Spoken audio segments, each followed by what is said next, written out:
বাথরুমের কাছে বিরিয়ানি খায় এই নাকি মানে ফুলের গন্ধ বেরোবে। তুমি আমাদের মতো ছাপড়ি খাতায় নাম লিখিয়েছো। এসে মধ্যমগ্রাম উজ্জ্বলদার দোকানে একটা বলি, উনি এক বড় ব্লগার, একদম বড় না না বড় না, হচ্ছে বাথরুম ব্লগার। অনেকে বলে কেন বাথরুম ব্লগার, হ্যাঁ বাথরুম ব্লগার এই জন্যই বলছি। আমি এখন দেখাচ্ছি উজ্জ্বলদা বিরিয়ানি কাটতে সেখানে দোকানটা দিয়ে ক্যামেরা ঘোরা, দোকানটা দিয়ে ক্যামেরা ঘোরা একদম।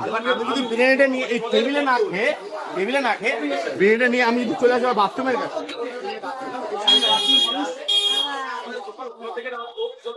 বাথরুমের কাছে বিরিয়ানি খায় এই নাকি মানে ফুলের গন্ধ বেরোবে। হ্যাঁ আচ্ছা, একটা সরকারি ড্রেন আছে, এই যে ড্রেন, এই যে ড্রেন, হ্যাঁ এই যে ড্রেনে ইঁদুর হচ্ছে, এখানে যদি ইঁদুর মোড়া পড়ে থাকে সেটাকে উজ্জ্বলদা দেখতে হবে যেখানে ইঁদুর মোড়া পড়ে আছে। ভাই তুমি কি ধরনের ব্লগার আমি বুঝলাম না, তুমি এত বড় দোকান ছেড়ে বাথরুমে চলে এসেছে। বাথরুমের কাছে এসে তুমি বিরিয়ানি খাচ্ছ আর ওটা ইঁদুর মোড়া দেখাচ্ছ। ভাই তুমি কি ধরনের ব্লগার, আমি আমার মাথায় এলো না।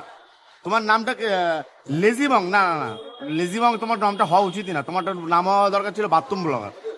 আর তুমি যদি আরো ভিউজ পেতে চাও, ডিজে বাচ্চা ওখানে যাও, তো ওর কাছে যাও, মুজরা করো, আরো ভালো ভিডিও পাবে, ভিউজ পাবে। তোমার ভিউজের দরকার বুঝতে পারছি, তুমি আমাদের মতো ছাপড়ি খাতায় নাম লিখিয়েছো।